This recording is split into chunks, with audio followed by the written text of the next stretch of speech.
नमस्कार दोस्तों, आज एक बार फिर आपके सामने हाजिर हूँ। आप सभी का फिर से स्वागत है मेरे YouTube चैनल बैंकिंग लोचा में। तो दोस्तों, अभी तक जो मैंने वीडियो बनाए, मुझे उम्मीद है आपको पसंद आए होंगे। मैंने बैंकिंग के बारे में आपको काफ़ी जानकारियाँ दी हैं, कैसे खाता खुलता है,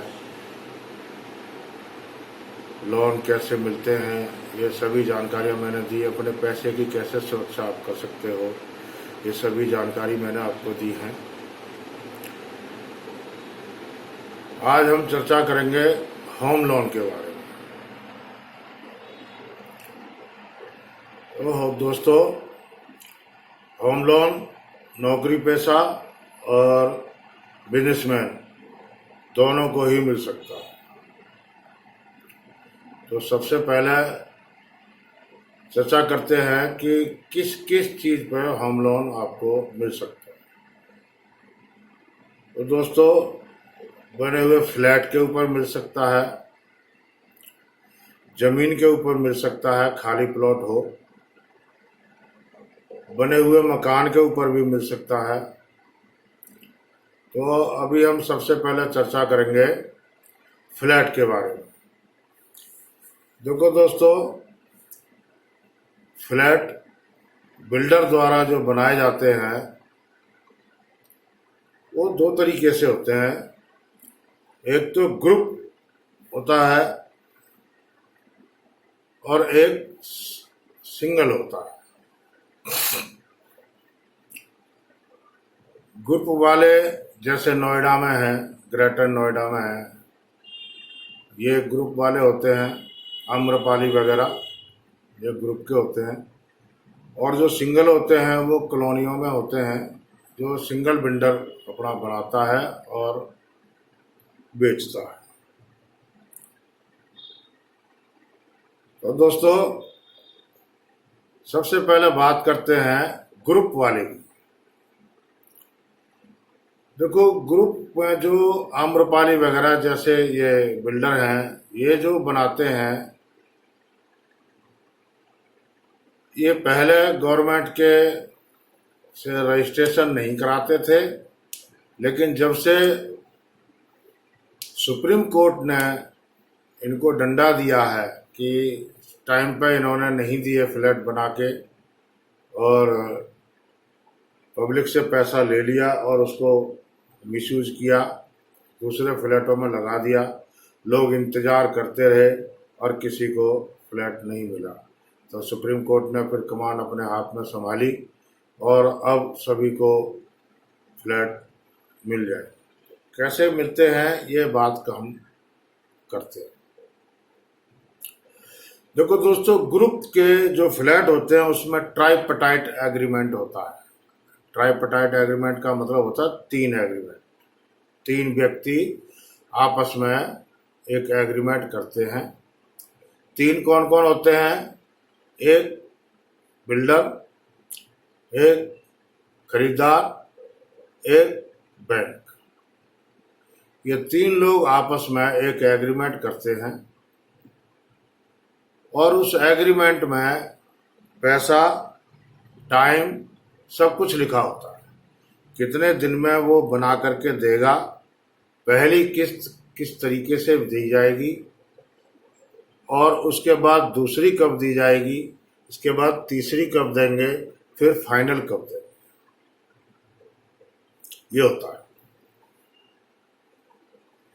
अब ट्राइपार्टाइट एग्रीमेंट में बैंक सबसे पहले बिल्डर की छानबीन सारी करता है कि ये जो जगह है इसने अप्रूव कराई है कि नहीं कराई। अगर अप्रूव नहीं कराई है तो दोस्तों फिर उसको लोन, उस बिल्डिंग पर लोन नहीं देते। वो अगर किसी भी प्रशासनिक अथॉरिटी से, गवर्नमेंट अथॉरिटी जो भी होती हैं, जैसे नोएडा में है development authority, Noida development authority है, दिल्ली में है डीडीए डेवलपमेंट अथॉरिटी है, ऐसी अथॉरिटियों के साथ में एग्रीमेंट होता है। और ये अप्रूव करके देती हैं। तो जब इन्होंने ये अप्रूव हो जाता है तब बैंक ट्राइपार्टाइट एग्रीमेंट करवाता है। ट्राइपार्टाइट एग्रीमेंट के साथ उस जमीन की फोटोकॉपी लेते हैं, जो चैन है, और उसकी चैन की फोटोकॉपी लेने के बाद उसको बिल्डर को रिक्वायरमेंट के अनुसार उसको पहली किस्त दे देते हैं। तो उसका बुक हो गया। अब जैसे जैसे वो फ्लैट बनता जाएगा वैसे वैसे रिक्वायरमेंट बिल्डर देगा अपने क्लाइंट को, और क्लाइंट बैंक में जा कर के वो उसका लेटर देगा और बैंक उसी हिसाब से उसको किस्तें जारी कर देगा। तो ये तो हुआ ग्रुप बिल्डर का। अब बात करते हैं लोकल बिल्डर की। देखो दोस्तों, लोकल बिल्डर के जो फ्लैट्स होते हैं वो ज़्यादातर अप्रूव नहीं होते। अप्रूव नहीं होते तो उन पर लोन नहीं मिलता।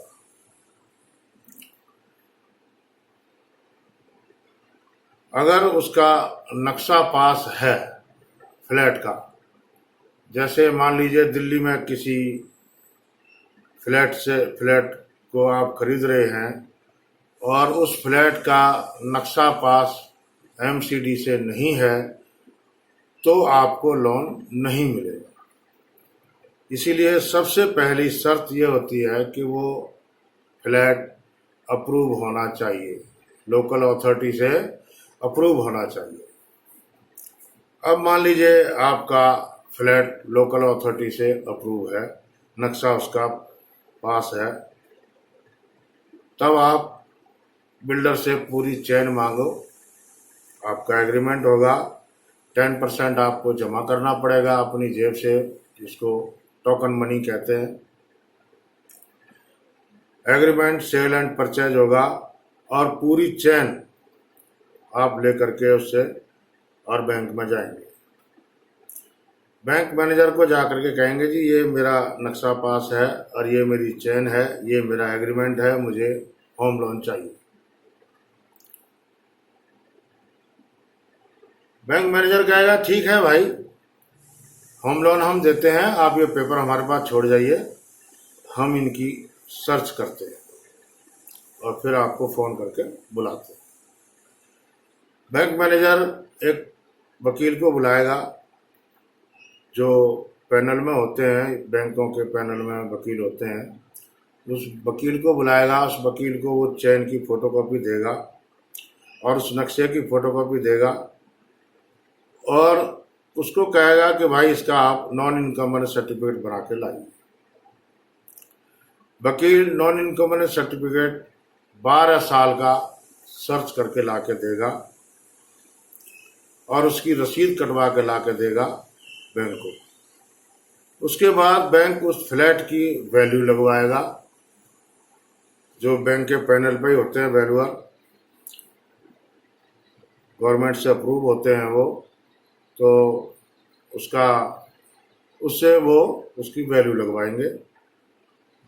अब मान लीजिए आपकी नॉन इनकम सर्टिफिकेट भी आ गया, आपकी वैल्यू भी आ गई।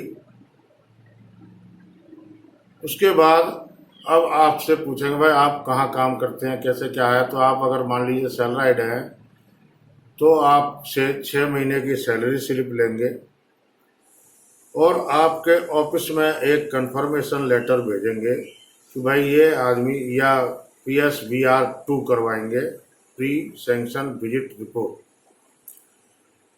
वो कोई बैंक का ऑफिसर जाएगा, वो PSBR 2 करके आएगा, आपके ऑफिस में जाएगा और आपके ऑफिस से सारी जानकारी लेके आएगा कि हाँ भाई ये आदमी परमानेंट है कि नहीं है, टेम्परेरी तो नहीं है, कितनी सैलरी लेता है, कब नौकरी पे लगा है, ये सारी जानकारियां लेकर के वो आएगा और ला करके मैनेजर को दे देगा। अब ब्रांच मैनेजर या तो खुद या किसी और ऑफिसर को भेजेगा आपके घर पे, आपकी फैमिली को देखेगा, कितने बीवी बच्चे कितने हैं बच्चे आपके, डिपेंडेंट कितने हैं, मतलब यह है कि आपके जो सैलरी मिलती है उस पर डिपेंडेंट कितने हैं। अब मान लीजिए आपको सैलरी मिलती है 70,000 रुपये और आपके डिपेंडेंट है आपको मिला करके 6, तो 6 आदमियों का सबसे पहले जो महीने का खर्चा है बैंक मैनेजर पहले उसको लेस करेगा। उसको लेस करने के बाद फिर आपकी सैलरी में से जो इंस्टॉलमेंट आपकी बनती है उसको लेस करेगा। उसको लेस करने के बाद अगर आपकी 40% कैरी होम बन जाती है तो आपको लोन बैंक देने के लिए तैयार हो जाएगा। तो ये रहा सिंगल बिल्डर का। अब दोस्तों बात करते हैं फ्लैट के बाद, प्लॉट, खाली प्लॉट। मान लीजिए आपके पास कोई खाली प्लॉट पड़ा है, आप उसको बनाना चाहते हैं और आपके पास इतने पैसे नहीं है कि आप बना सकें। आप सरकारी नौकरी करते हैं तो दोस्तों आप बैंक में जाते हैं कि मैनेजर साहब मेरे को लोन चाहिए,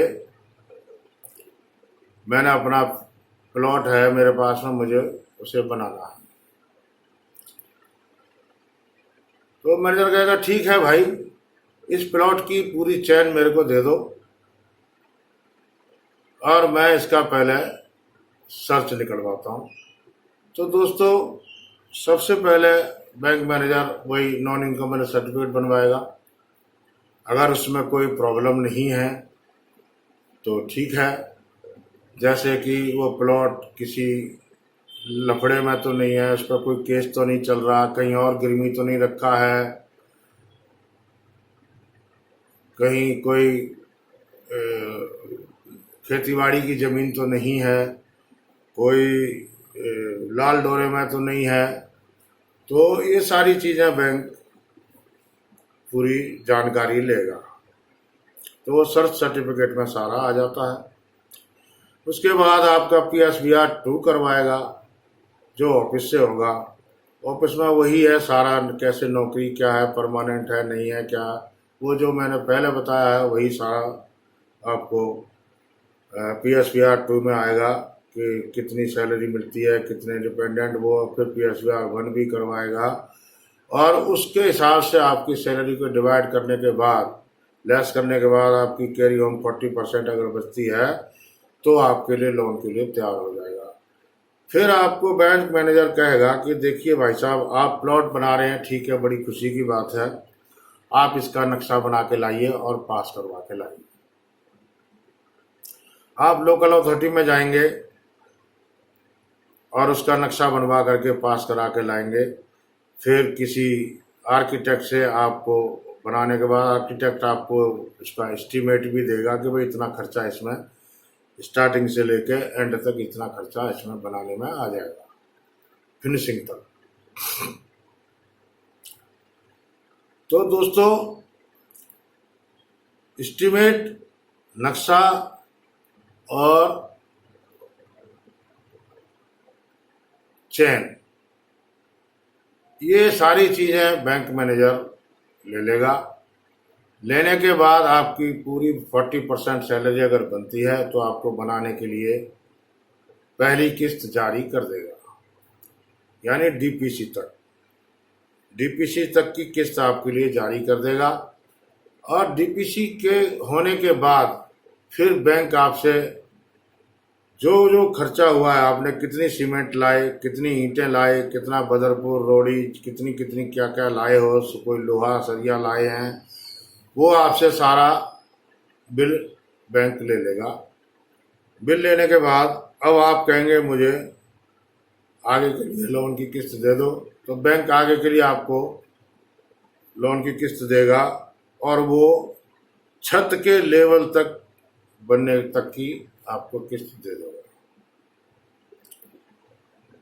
फिर उसके बिल बैंक लेगा, जो क्या क्या आपने उसमें मटेरियल लगाया है उसका सारा बिल आपको आपसे ले लेगा और उस बिल को लेने के बाद फिर आपको लेंटर के लिए फिर आपको पैसे बैंक देगा। अब आपका लेंटर डल गया, लगभग आधा मकान आपका बन गया। अब आपको वो सारी भी लोहा लंगड़ जितना भी आपने सीमेंट वगैरह जो भी खर्चा किया है वो आपसे सारे बिल लेने के बाद आपको चौथी किस्त बैंक देगा फिनिशिंग के लिए।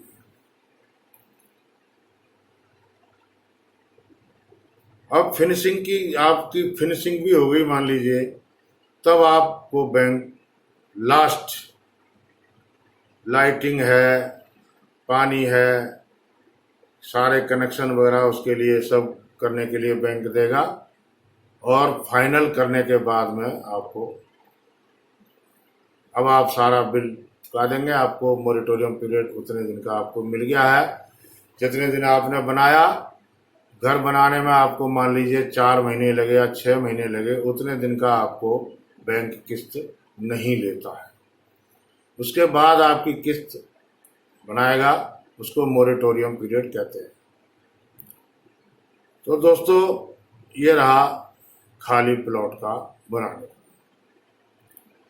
अब आते हैं बने बनाए मकान का।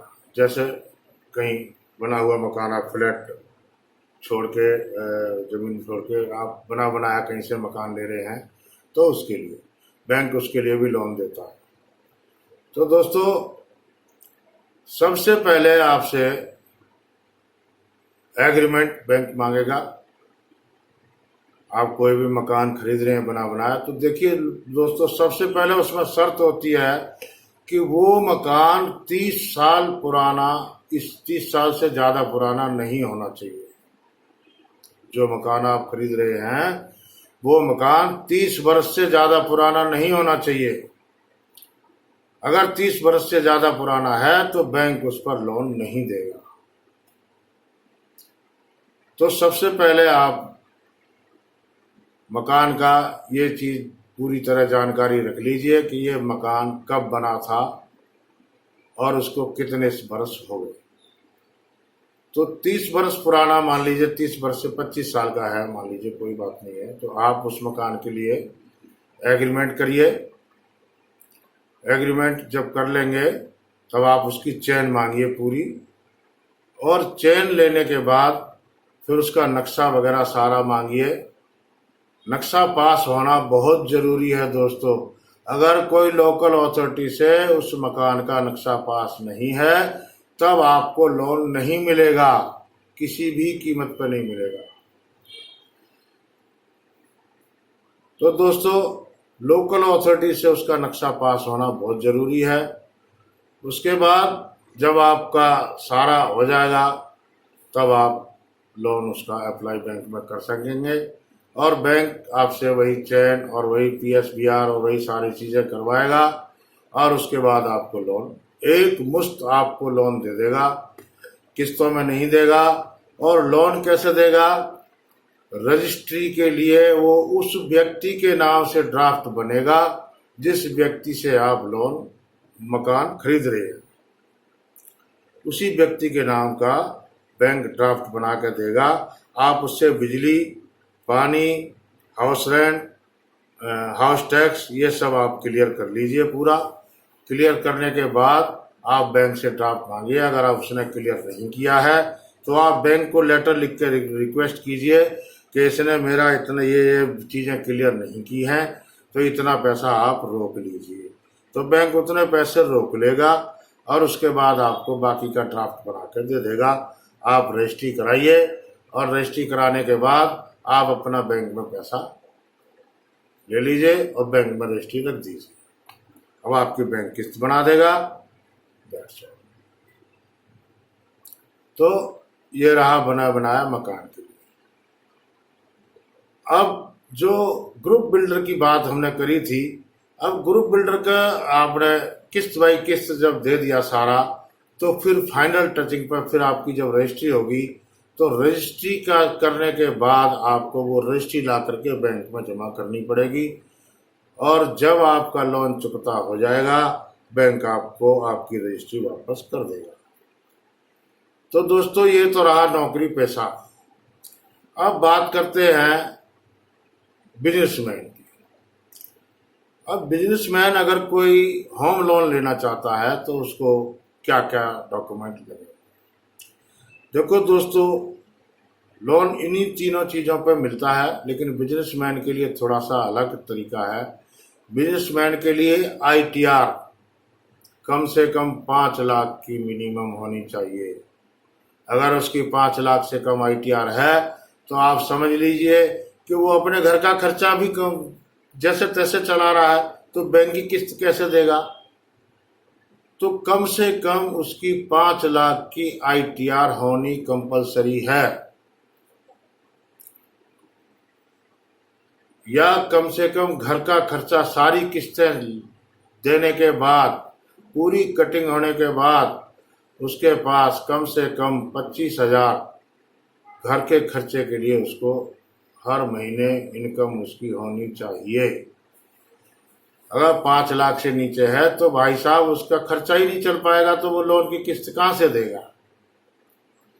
उसके बाद आता है उसकी कारोबार की बैलेंस शीट। उसकी बैलेंस शीट बैंक लेगा, पिछले साल की, पिछले 2 साल की लेगा और आगे की प्रोजेक्टेड भी लेगा, और उसमें उसका देखेगा कि इसका टर्नओवर है कितना। तो दोस्तों अगर बैंक इस चीज से सेटिस्फाई हो जाता है तब उसको बैंक लोन, ये सारी फॉर्मेलिटियां करने के बाद PSBR 2, PSBR 1, PSBR 4, इसमें PSBR 4 भी होती है, ये सारे वो करेगा। फिर उसके बाद प्री सैंक्शन विजिट रिपोर्ट भी करेगा, और सारा करने के बाद फिर वो उसको लोन देगा और फिर महीने की किस्त बढ़ा देगा। तो दोस्तों ये रहा होम लोन का सारा प्रताप। आपके सामने मैंने सारा डिटेल वाइज इसको बताया है। अगर आपको मेरा ये वीडियो अच्छा लगता है तो इसको लाइक कीजिए, और मेरे चैनल को बैंकिंग लोचा मेरा चैनल है, इसको सब्सक्राइब कीजिए। धन्यवाद।